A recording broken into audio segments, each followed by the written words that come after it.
Okay, I'm here with Tom from Survive the Jive, the YouTube channel. And Tom, hi, and welcome to the show.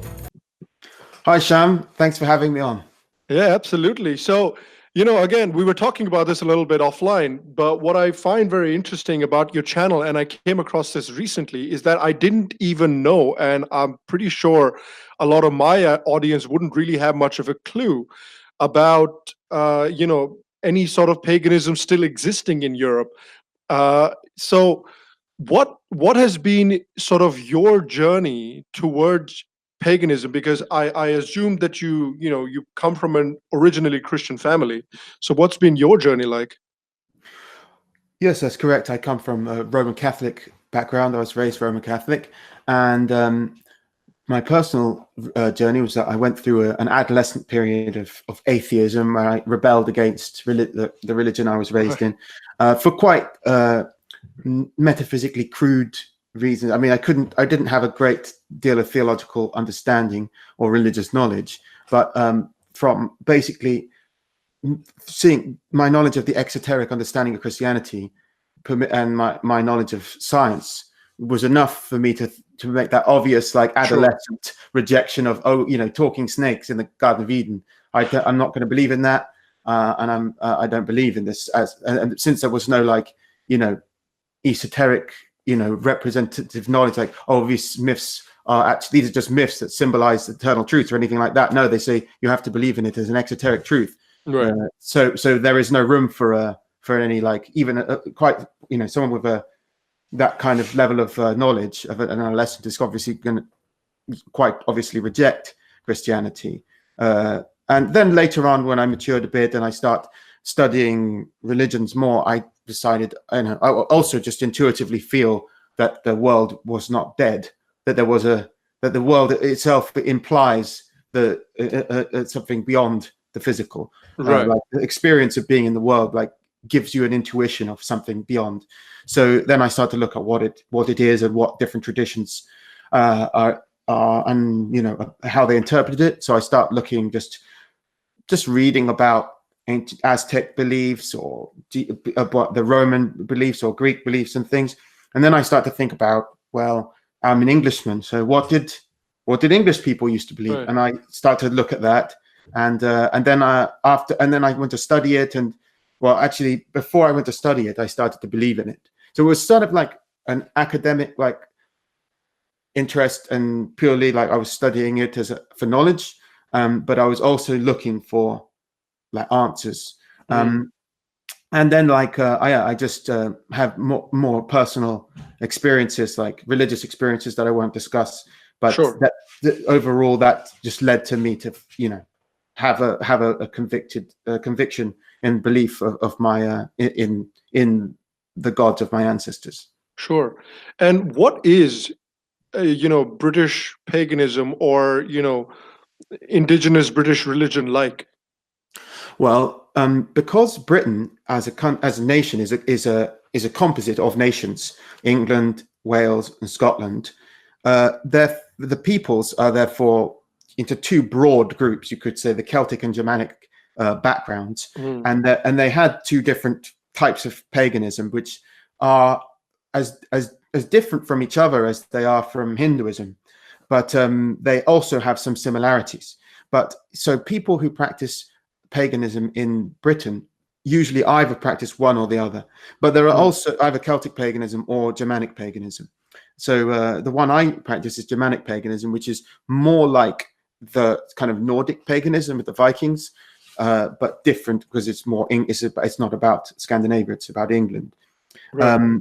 And that's perhaps the more popular one in England, but there are also other forms of paganism practiced in the British Isles today, but I don't really like those so much. And some of those are modern inventions, right, like, that don't really reflect, like, any kind of belief system that's ever really existed, but rather like a modern fantasy about what they think they would have liked to existed. Like, would you classify Wiccans as those? Yes. Yeah. Yeah. Yeah, it's interesting because I see, the Wiccans in America, and this is sort of a little underground movement, and you can see what they're trying to do. They're trying to reclaim something of old, because they're rebelling against the sort of monotheism that's been placed upon them, but they don't know really how to find it. They don't really have sources to pull from. So you can see them like trying to find it and at the same time sort of clutching at straws a little bit. And so that's why, I think talking to you becomes so interesting. And so what would you say would be some of the big differences between the sort of Celtic paganism and Germanic paganism?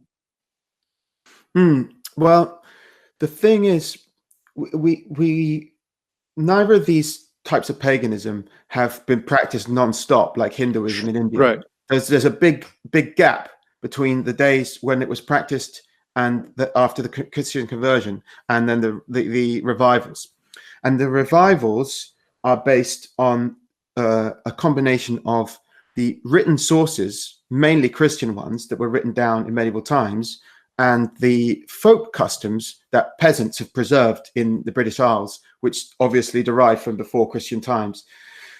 And the difference is that the Celtic ones were written down quite much longer time after the conversion than between the time that the Germanic ones were written down after their conversion, because the Nordic Germanic people were converted hundreds of years later from the Celtic people. Celtic people were one of the first to convert to Christianity. Oh, really? So yeah, very, very early.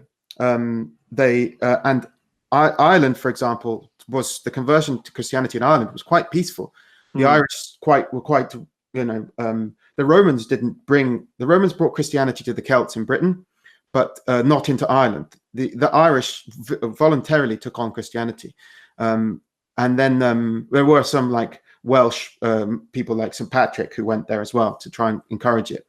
But the Celtic sources are varied. There's some from Irish medieval texts, there's some from Welsh, there's a few Scottish, but they're not like, there's no monk who sat down and said, I'm going to write down what the Celtic pagan religion was. Sure. Instead, they just have some myths and legends, which you can see that there's elements of them that are based on the Celtic paganism. With Germanic paganism, it's quite different, because we have, on the one hand, in Anglo-Saxon times, Christian English people writing at a time when there were still English pagans around them, talking about what the English pagans did. And then also, even better than that, we have in Iceland, where even later, like in the 14th century, the 12th century, pagans, the pagans only converted officially the country in Iceland in the 11th century. But like when a couple hundred years later, there's a Christian monk writing down the entire mythology of the Germanic pagans in what's called the Eddas. And they kind of serve like the Vedas do for Hindus, like they're a foundational text. So with Germanic paganism, we got a much better source material to work with, in my opinion. So it's much easier to try and understand the actual meaning of the religion, and not just. You said they're called the Eddas, the books. Yeah, wow, that's very close to the word Vedas. Yeah. Yeah, I don't think it's related, but it does sound similar. Yeah, it does. It does. Yeah, that's crazy. And so. So I'm going to ask you a question, which is a silly question to ask sometimes to like a pagan or or a polytheist, which is are there some sort of core cultural beliefs or some core philosophies of the Germanic paganism? And sometimes it's a silly question to ask, because just like Hinduism, there's many different practices and philosophies and beliefs depending upon which part of the world you're from or which part of the country you're in. So there's many differences there. Even a specific temple in a particular town can have a specific set of practices which are not practiced anywhere else in the country. So there's always that difference. But keeping those sort of differences in mind, are there any sort of overarching philosophies in Germanic paganism? In the way it's practiced now, I'd say it's currently there's a massive like energy among a lot of people in America and Europe to return to this belief system, but the energy is being diffused in different currents and the whole process of interpreting the Eddas is, instead of relying on and it's in India where you have all these traditions of different schools of thought, where in different temples and etc. Instead, you have a combination of scholarly historians who understand the source material and new religious interpretations from new pagans, and there's quite like a kind of struggle for me like to establish what is the actual meaning, because the monk, sorry, he's not a monk, he was a Christian chieftain. The guy who wrote them down, Snorri Sturluson, didn't write down the meaning of anything, because he didn't want people to understand the meaning of paganism. He was a Christian. He just wanted to celebrate Icelandic history, and so all we know is like some of the festivals, some of the way they committed sacrifices. We got the archaeological evidence. We know what the names of their gods were and what the gods' attributes were.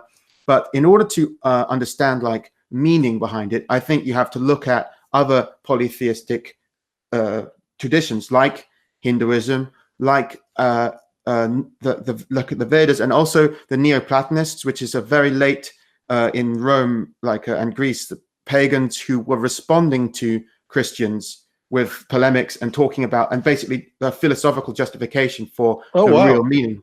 Yeah, well, so we have that. That's but for Roman, not Germanic people, right. But and Greek. So the Neoplatonists are quite similar to. I think you can see like a lot of similarities between them and Indian philosophy. And in fact, the Neoplatonists actually reference India as a place which has a good philosophy sometimes when they're talking against Jewish or Christian philosophy beliefs. So I think that from my personal perspective, I like to argue this, that we Germanic pagans should be looking at a combination of Neoplatonist and Vedic knowledge to interpret Vedic sources and understand them that way. But if I was to say what's established now, as a common overarching Germanic pagan thing, people establish. I think the main thing that people are starting to understand is that unlike Christianity, Germanic paganism was not based on a sense of guilt to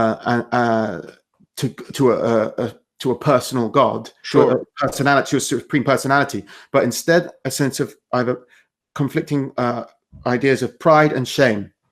So it was a shame culture. So rather than feeling guilty, you feel shame, which is different. So you're doing something that is contrary to what is a decent behavior, a natural law, like a dharmic law or something. So you should feel ashamed of that, but it's not the same thing as feeling guilty, like a child, or I'm being watched all the time and therefore I need to behave according to what otherwise I feel guilty as in a subservient way. But it should be, of course, sense of humility involved, but also I think a lot of the people who... So when you say a sense of shame, you actually do mean a sense of humility, right? Yes, I believe so. But unfortunately, there are some who argue wrongly, in my opinion, that Germanic paganism should be completely... it's, in my opinion, actually blasphemous and doesn't belong in any religion, that Germanic pagans should see themselves as equal to the gods, or that they shouldn't bow down to the gods and they shouldn't see themselves as subservient in any way. And I think that's a misinterpretation. And it's based on some of the ways that the Christians portrayed pagans to make them seem overly proud and obnoxious, because they wanted to show it as like futile in comparison to this new Christian religion of humility. But of course, humility exists in all religious traditions, and it's a major part of a religious view, like accepting something greater than yourself. So I don't think it's true. And also we can see in archaeological evidence, like the Romans had depictions of Germans praying in a kneeling position. So it's just not true anyway. Sure. And so do you see that as sort of, seeing yourself as being equal to gods when some people argue that? Do you see that as like more aspirational than just a statement of fact that, okay, the way, because in some traditions they believe that gods became gods because they used to be people, and through their actions or through something incredible that they did, through discipline or whatever it is, they achieved that sort of status. There's the very famous ancient Indian king called Rama, who's celebrated almost as a deity. And the reason he's celebrated as a deity because he was a great man who achieved great things in his life. And do you see that aspect of that argument when they make that argument? Do you see that? No, or it's do you not see the same thing, because in Rama is devout. He's you celebrate Rama because he himself was a pious man. Yes. Like and he what aspect of him becomes divine was like in Neoplatonist arguments, it says this as well. Like, and I'm sure the Germanic pagans believed that man could become a god through his action, but that's not the same thing as what people are saying now about, oh, I'm equal to the gods, because that's hubristic, and hubris was not acceptable in European paganism at all. But the idea is that what is mortal is not what becomes God. If you have an aspect of piety in you that is, that is like, the supreme being, then that becomes like the supreme. That has always been immortal, so that remains immortal after the death of your body. Sure. But things like your earthly pride is, or sense of your personality, like contingent things. That's mortal, so that dies. That can't be God. You can't call that God, and that's why I think people make a big mistake when they think they misread pagan sources to think that it's like thinking yourself as equal to God. Right.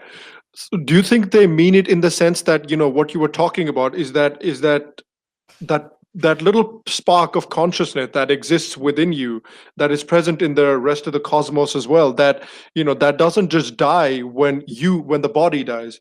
Do you think that's what they mean, or do you think they're just meaning it in a more hubristic sense?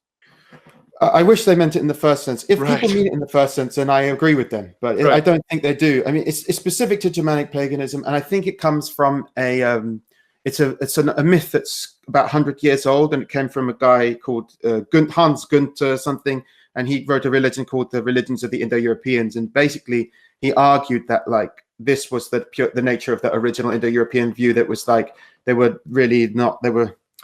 He was a German writing at the beginning of the 20th century, and I think, so he was basically trying to make them like Germans at that time, but they weren't. So and now some of the myths have carried on. The Nazis like that, and then other people have also liked that, and it's just kind of like diffused into a background sort of accepted fact, which isn't at all proven. Right. So I was trying to read a little bit about European paganism, and one of the people I came across were the Romuva people of Lithuania, who, the reason I came across them is because I read some article somewhere where they had been granted this, the status of a religion in Lithuania. And so that was very interesting to see. So I read a little bit about them, and I read about their, they have like a high priest, and now at this moment in time, I believe they have a priestess. I forgot what the Lithuanian word for that is, but she said some of the core philosophies of the Romuva people was the sort of idea of collective consciousness, the idea of sort of harmony with the cosmos, the harmony with Earth, the idea of sort of a mutual respect. And one of the things that makes me really realize this, that we talk about Hinduism having very similar concepts. And I do believe that. I think Hinduism articulates it really, really well. But I also think that the more you study ancient indigenous cultures, the more you come to see that this is a sort of this sort of strain of thinking exists among a lot of ancient cultures, no matter where they're from, whether they're Native American, whether they're South American, whether they're Icelandic, whether they're here in the hot climate of India. There's that strain of thinking, that sort of oneness of existence, and the sort of oneness with the cosmos. Like, you're not the owners of the earth, you're children of the earth, and you're part of the earth. You know what I mean? Yes, I think so. And I think that's because people in days of old were a lot more intelligent than people have often have thought. Like, there's become a tradition in the West, especially, to see like history as a linear progression from a base state into a more advanced state.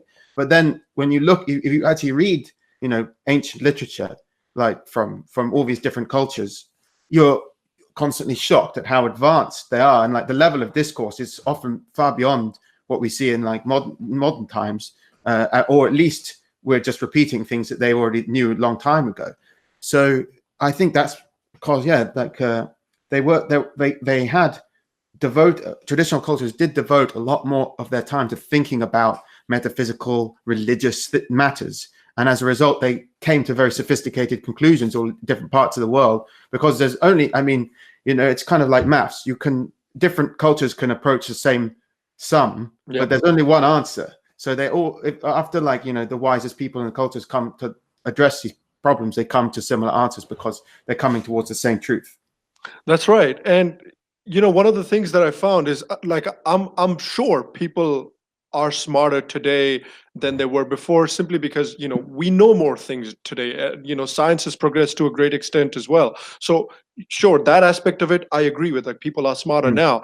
But I feel like, you know, because of the advent of the sort of Abrahamic traditions and the way Abrahamic traditions think and function, I feel like discussing metaphysics has become almost a taboo subject among people of science, because they're like, well, if we're discussing metaphysics, if we're discussing philosophy, if, you know, particularly ancient philosophy, that means we're playing into superstitions. That means we're promoting superstitions. And I don't necessarily think that's the case. And I also think that a lot of scientists think the way they do about metaphysical discussions because the only viewpoint they've ever been exposed to is the Abrahamic viewpoint. They have never been exposed to any other viewpoint.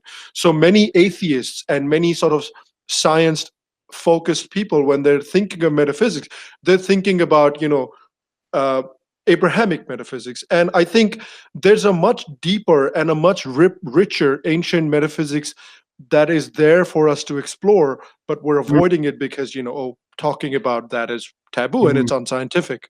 Yeah, I mean, it can't advance your career in any science to espouse that to let everyone know that you have strong religious beliefs, no matter what religion it is. So, of course, either people, you know, they keep their religion quiet, or like there's obviously a process of bias where people who are outwardly and obviously involved in any religion are less likely to get ahead in scientific academia. There's been some, I mean, there's some papers in America and others, separate ones in Britain, showing how academia is becoming more and more biased towards so people who are not socially conservative. And although it's not talking about religion, generally people who are socially conservative are more likely to be involved in some religion or other. But it's not, it's a shame because of course, there is not a conflict between religion and science, in my opinion. I don't think there needs to be. Like we can, my channel, I talk a lot about religion. I talk a lot about metaphysics and history, and also talk about history. And then as an extension of history, I talk about science like archaeology and genetic science to understand history. And there's no conflict to me at all. I feel like the difference comes though, Tom, when you're talking about like there's no conflict between religion and science. You're talking more specifically about sort of ancient religion. You know, I feel like when, you know, in India, we see that this a lot. I don't know how much of an influence you see in Britain and in Europe in general, but in India there's a relatively strong, you know, Islamic presence. So you see, you know, you hear a lot about Islamic doctrine and, you know, Christian doctrine, and a lot of aspects of Islamic and Christian doctrine, because there's absolutely no budging from Islamic and Christian doctrine. You know, according to their own doctrine, it has to be, you're not allowed to budge. There's no scope for discussion here. So there, science is going to run into roadblocks because there's absolutely no space for discussion. But in ancient, you know, cultures, in ancient, you know, philosophies, I think there's a lot of space for debate. There's a lot of space for discussion. There's always an encouragement of looking at an issue from different angles, because that is how those religions have been, or at least those cultures at the very least, have been constructed and have been designed. So do you see that there's a difference there, that when you talk about, you know, there's no difference, there's a religion and science can have a chat, you're talking about ancient philosophies? Yes, it's true. I think you're absolutely right. And that's a problem with Abrahamic ones, because I do believe that Christianity and Islam have like hidden esoteric traditions which have more like nuanced understandings of these things, and that allowed for science to flourish in certain times in Islamic and Christian societies, because they had, you know, like I think among some Sufis and Persian mystics, they had like a more relaxed understanding of the Quran that allowed them to go pursue alchemy and you know, astrology, and looking at like learning from Hindus in India, learning from the ancient Greeks. But of course, when the more oppressive, like restrictive version of Islam dominated, of course, then they fell back again from that from that time of learning. And the same thing, like in Europe, has happened in similar times with Christianity. Like the rise of the Puritans was like that more restrictive Christianity that didn't allow for more like nuanced interpretations. Like, for example, if a tradition had, in like the made-up tradition says like the sun was the egg of some animal, Right. and it represents the light of it represents truth. If they were then told, okay, they discover through science the sun is actually a burning ball of gas, doesn't stop that it's a symbol of truth. But if they had like some restrictive thing, like you have to believe it's an egg, you absolutely have to believe it's an egg, and if you don't, then we have to kill you. Of course, then they're going to create a conflict. But the idea in any myth and legend is the ideas of the metaphysics of it, like, which isn't contingent on physics. The whole point of metaphysics is that it doesn't depend on like what happens in the physical. So like the sun, the light of the sun is a symbol of truth. That it can't be changed by any discovery we make about the physical nature of the sun. That can't change that. Sure. No, I understand that. I definitely understand that.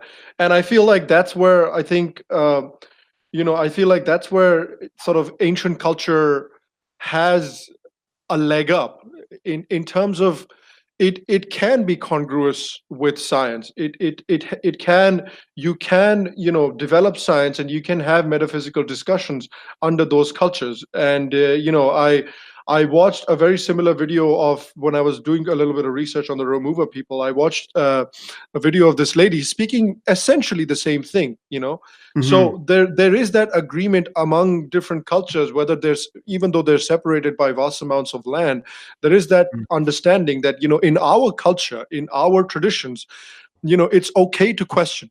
It's okay to, discuss. It's okay to say that doesn't sound right to me, and you're not going to be flogged about it. So I think that's such an important concept that a lot of people forgo. And sorry, go ahead. Well, I was just going to say that you're absolutely right, but and that's something that I think scientists in the West, and also not just the West, but because the world is westernized now, it's everywhere really. So it's not really so important to talk about just the West, but the people in like the modern materialist world have to still have this need for religion, and there will be a conflict between the advance of like material science and this innate need to understand the metaphysical truth, unless it's with a form of like people engage with that truth in a way that doesn't conflict with material existence and with facts of science, that we can continue then at the same time and also advance metaphysically in a way that which brings people peace, because people are very unhappy in the modern world. In general, it doesn't sit well with them. Like that, people don't feel like this is a natural way of existing. With all our great science, medicine's improving, everything's improving. We can have this conversation across the Atlantic and see each other, etc. But there's other problems at the same time. I think so, and I think that's where bridging that gap between sort of material achievements and a lack of metaphysical understanding. I feel like that's where these ancient traditions can become a very happy medium, because you're not, there's a lot of people with these material advancements and with these scientific advancements, and they're looking at the Abrahamic way of thinking, something that's been shoved down their throats for, over 1,000 years. And they're thinking, well, it's not working out for me. A lot of things here don't make sense. I want to think more. I want to debate more, but I've been told things are only a certain way. So I need to, there's an innate need for people to discover and discuss and debate, which is being necessitated by scientific understanding and scientific progress. And then there's that sort of ball and chain of Abrahamic thinking on their leg a little bit. And so that's where I feel like a little bit that the unhappiness comes from. And I feel like that's where ancient traditions can be a happy medium, right? Yeah, I agree. It's one thing I think is the problem that with paganism that we have, though, and what I could see when I read like old Neoplatonists is a problem that's been around for a while, is that the one of the reasons I think Christianity won out is because it had this like that there was like a more the difference between the exoteric practices and the exoteric beliefs for the common uneducated man were and the educated, like initiated people. It's kind of like in Christianity, it's more like they're more joined up. There's less of a gap. Like in the Celts, there was like a high caste, like Brahmins, called the Druids, and they carried all the esoteric knowledge. And the normal people just they just did the sacrifices, they made the rituals, and that was all they were required to do. They didn't have to have an understanding of it. Something similar in Germanic paganism as well, and in Roman as well. And like the Neoplatonists talk about, how the true meaning of myths is offensive to the common man, so they can't understand it. It's too complicated. So they have like a version of it's more simple. But then Christianity came, and it's like it's very, very simple that the common man can understand it, but like there isn't another level of it, which meant like it was more easy to sell to people. It's more like kind of like communism in a way, because it was very, very simple. Communism has such a simple doctrine, like people have got more than you, and you should be angry with them. And it's easy to get them to people to get angry. So, and that's a problem, because you've got to move towards something where the average man can understand the value of something that might be a little bit too complicated for him to actually understand. That's true. And in India we have that tradition, like I told you, that there's, and like you said about the sort of Celtic paganism and the Germanic paganism as well, that there's a certain metaphysical understanding that you need to have, and a lot of common people would not be able to, would either be like you said, offended by it, or would just not be bothered about trying to understand all of that stuff, and they'd be thinking more about sacrifices and so on and so forth. But I feel like in India you have that to an extent as well, where a common person goes to a temple, prays, comes home, and that's the extent of his religious exploration. But at the same time, you have you have the ability for a common person to pick up the Vedas, to pick up the Upanishad, to pick up the Brahmanas, to pick up the Purans and read them. And they're available now in a very easy to understand way, and you can just read them, and you get a gist of what India's culture is all about. So while you have your individual traditions, your individual beliefs, your individual practices in each city, village, town, and state in India. And you also have that overarching understanding of civilization that, look, I may be all the way down here and he may be all the way up there, but we have that civilizational connect, And do you feel like something like that has the potential to develop in Europe? Well, that's what would be necessary for paganism to be really, resurgent.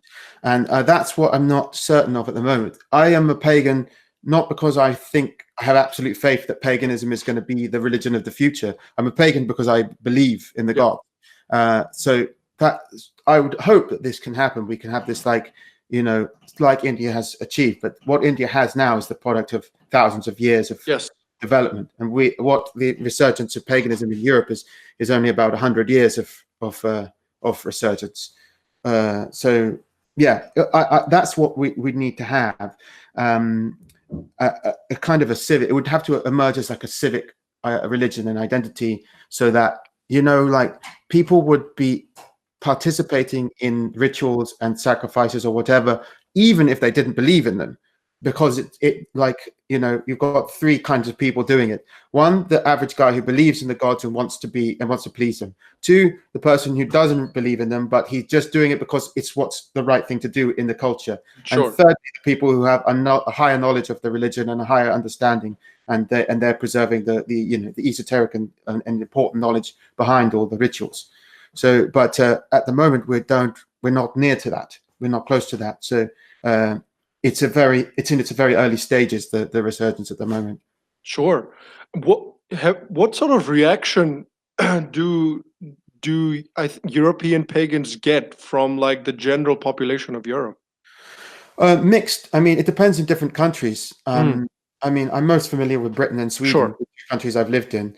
But I mean, sometimes people are the worst reaction is people think it's ridiculous. They think it's absurd, silly, because there is the process of disenchantment in Europe is such that like they don't believe in any gods. And they think Christianity is silly anyway, but because it's like ingrained in the culture, the church is there, the village, they don't laugh at Christians, but they just think they're silly in a respectable way.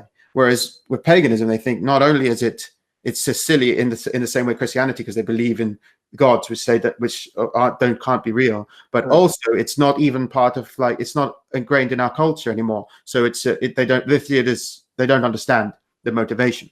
But those I don't think are the majority of people. I think the majority of people kind of probably, they think it's okay. They may be a little bit interested or sympathetic, but they're not that interested. They're more concerned with their next paycheck or whatever. Sure. And then have everything in between. But there's not very many who hate pagans. It's not like they're a hated group or anything, except a very, very small minority of maybe some zealous Abrahamists who think it's idolatry, but they're not a sizable amount of any population in Europe. Right. Well, that's good to hear. I mean, that's obviously a very different story from the Middle East. But I think that's one of the benefits of Europe today, is the kind of space that is afforded to sort of different ways of thinking. And I also think there's probably going to be a long period of re-education as well, because of all the heritage and that continuous link that you talk about being lost for such a long period of time. So there's been, a number of generations that have no contact, no knowledge to those traditions, to their indigenous traditions. So there's probably also going to be a long amount of, re-education of that part. And I think that's sort of what you're trying to do with your channel as well, right? Exactly. So I trying on all different fronts to help people re-educate. On the one hand, I'm documenting like folk traditions that do have a continuation going right back to pagan times. They're unbroken. It's just they've been secularized, removed from their pagan context, and have survived under Christianity without a religious meaning. What's a good example of that?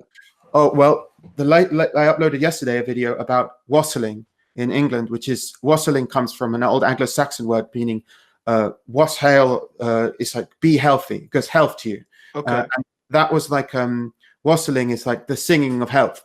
And in old times, they used to sing, the peasants used to go to apple trees or even in some places to beehives and wassail it, which is like sing the health of it and ask and hope for it to get good harvest of honey or apples. And it's survived in some villages in rural Western England where they go to apple trees. The honey one has died out, but the apple things, and they sing and ask for good cider and good apples. So and I filmed 2 different villages doing that, and I just interviewed the people doing it. And already, even like they're not pagans, but already like, because there's not the constraint of Christianity anymore, people are remembering and naturally recognizing like the idea of spirits and other kinds of entities that aren't accounted for in the Bible for the reason that they do it. Isn't that crazy, the kind of civilizational memory some people can have? Yeah, I think it's natural. Like, when there's a drought, that and it rains, the river goes back to where it was before, right? Yeah.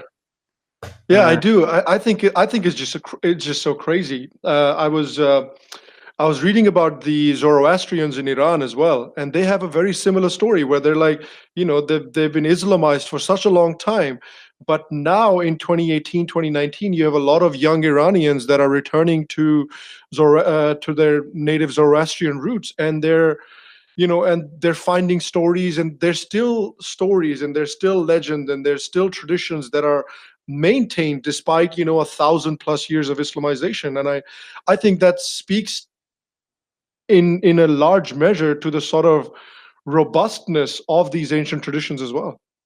But correct me if I'm wrong, but were not a lot of these Iranian traditions preserved by the Parsi in India? Yes, they were. Yes, they were, and they still are. But what is interesting right now is, I don't know if you saw much about the protests that happened, the anti-government protests that happened in Iran recently. And one of the big parts of those protests were, there were groups of young people marching across Iran. They were saying that, well, the Quran is not our book. The Quran is not our book, and yet we are not people of the Prophet. We are people of Darius, and we are people of Cyrus, and that's what they were saying. That those are our national heroes, And That's what I found very interesting. I'm like, this is a country that's been Islamized for a very, very long time. This was a country that fell into Islamic hands very, very easily, a lot like the Celts. And now they're just like, well, you know what? That's enough, and they still have those threads, remaining, which is very interesting to me. Yeah, I find that interesting too. It's interesting as well, and quite good in a way, because like often the initial motivation for the rejection of that other ideology is not religious at first. It's kind of like just a kind of patriotic thing. Like in Lithuania, a lot of the folk traditions were preserved because they were under Soviet control for so long. Right.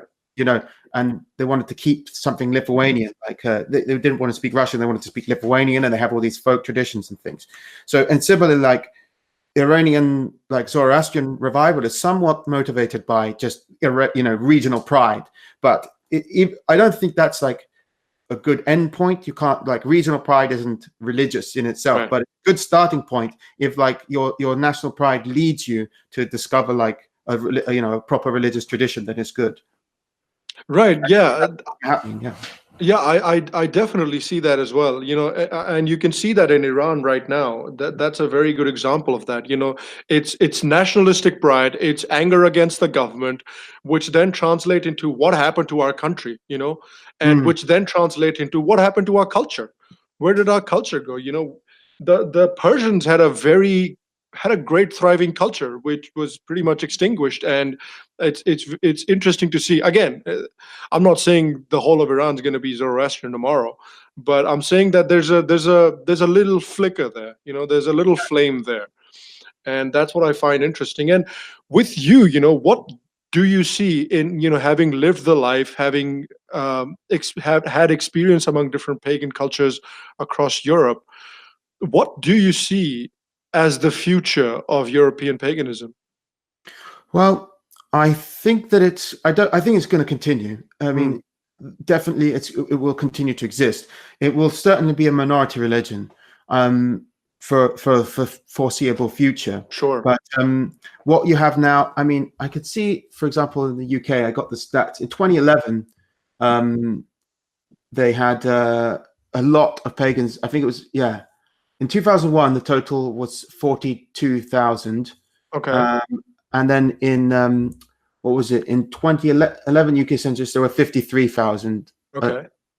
So it's going up in those 10 years, and maybe not all of those are very like good types of paganism, but it's all starting out, But that's similar in other countries as well. Like it's every year there's more. It's not a reversing trend, and other religion, Christianity only grows now in Europe among immigrant communities, mainly Africans. A lot of them are Christians, but it's generally on the decline.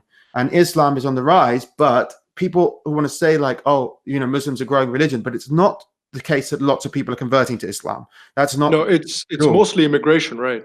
Yes, it's mostly immigration. It's immigration, and then the birth rates of the immigrants. Birth rates, exactly. Birth rates and immigration, but a very small amount of people are converting to Islam. Actually, not a considerable amount. That doesn't account for its growth. Yeah, and we were talking about the sort of nationalism and how it can, if sometimes, eventually lead to those reconnection with your indigenous roots. We see, we can arguably say that there is a certain amount of rise in nationalistic tendencies across Europe right now, with the governments that have been elected and so on and so forth. Mm-hmm. Do you see in some of those cases and in some of those countries, people sort of that developing into a reconnection with their native past? The reason I say that is because I recently saw there was some Polish nationalists that were marching the streets, and they were holding these banners, and on that banner is a symbol that was designed by this Polish sculptor named Zukalski. And Zukalski was a big proponent of native Polish culture and Polish pride, and that Poland is not a Christian country. Poland has a very proud native tradition, and so the nationalists that are marching with that symbol are still, they're still Christian, and they're still very deeply entrenched in that worldview. But it's very interesting to see the use of that symbol. Yeah, as I said, like sometimes, nationalistic pride can be a catalyst for like rediscovery of indigenous religions. But also sometimes people just use the symbols of the religious symbols in a secular way. So they become an old religious symbol can become a symbol of national pride rather than anything else. Like in Lithuania, the sign of Duke Gediminas, he's a pagan leader, and he's had a vision of a wolf in iron armor. And that symbol now is used as a symbol of national pride, but it was a religious symbol of pagans.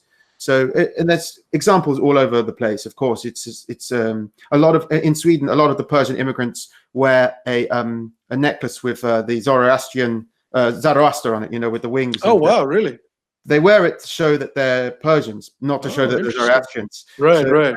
I mean, maybe they are Zoroastrians, but a lot of them wear that because they're very proud to be Persian. But that there is also the potential for growth within that. I may be going to Poland in May to meet some Polish pagans at a spring festival. And wow. Yeah, I'll be able to talk more about Poland then. But I mean, Poland's a country that's the nationalistic element is very tied with Christianity. Sure. So it's a country where, unlike in Western Europe, Christianity is still very strong. Yeah. So, but also paganism is on the rise there too. So I don't see Christianity declining in Poland like it does in England. Sure. So there isn't a gap to fill for pagans in that sense. But nevertheless, there is that pagan element. And I'm not sure if it's a zero-sum game. Anyway, like I don't know exactly how it works, because like the rise of populist movements and nationalistic movements in Europe doesn't guarantee the rise of paganism. Sure, of course. It doesn't prevent it either. It can be related to it, but they can be unrelated as well. Sure. How much contact is there between different pagan traditions across Europe? Because it's small, like they're minority religions, and because they're all sort of developing, fledgling right now. Yeah. They like to communicate with each other, and they're interested in each other. And like I'm part of some like online discussion groups where Slavic people, Germanic people, Celtic people, all people practicing Roman and Greek religions, all like to discuss and talk with each other about how they're doing it and what's, how they, get people involved in, because often, like in Hindu village, everyone in that village is going to the temple. But if you find like the 100 pagans in one county in England, they don't live in the same village. So they don't have like a communal temple. They don't have communal places of worship. They have to arrange events like in a very different sort of way to how religion usually works. So that's how we often have to collaborate, even internationally sometimes, to make these kind of things happen. Right. And how much value do you see yourself in that sort of contact between these different traditions? I hope that I provide value. I hope, and that's my intention. I want to. No. I was asking. Sorry, excuse me if that question came out wrong. But how much value do you see yourself in that sort of contact? In that kind of contact, a lot, because when I was first learning about Anglo-Saxon paganism and things, there weren't that many. England hasn't got that many England's got a big population of people who identify as pagans, but they're all quite divided. They have very different ideas about how everything should be, and they don't come together. And when they do come together, they're often the events I don't think are very good. Well, they didn't used to be anyway. Like I became a pagan 10 years ago, and what I saw like 10 years ago, I really wasn't very impressed by. But more recently, I've seen definitely some more impressive things. But compared to what I saw in Lithuania, that was really great. And also like in other parts of Europe, in like Scandinavia, there's some really good pagan movements up in Sweden and in Iceland and other places. And we in England, we ought to listen to these people, watch how they do it and how they keep these communities going to learn lessons. And maybe other people want to learn from what we do too. But it definitely has value. I think so. I definitely think it has value as well. And I think, different native traditions need to keep in contact with each other and need to discuss and learn from each other, and share ideas with each other. I'm looking to reach out to some Native Americans and some Maori from New Zealand as well, and Oh, speaking cool. to them about their traditions. And I think that's the way of the future, because one of the most interesting things that I find about Hindu culture is its Sanskrit name is Sanatana Dharma, which means the eternal way. And I Hmm. feel that is true in a lot of ways across the world. That sort of mutual respect of other cultures, the harmony with the earth, the harmony with the cosmos, the idea of us being in it together, the idea of that collective consciousness, that is something that pervades the entire planet. We've done a good job of hiding it for the past 1,000 or so years, Mm. but it's hard to hide it when when it's so ingrained in every in all of us, and all Yeah, cultures have some aspect of that. So I think that sort of discussion and that sort of exchange of ideas and that sort of support for each other is going to become increasingly important, as we go along, I think, in the mm. future.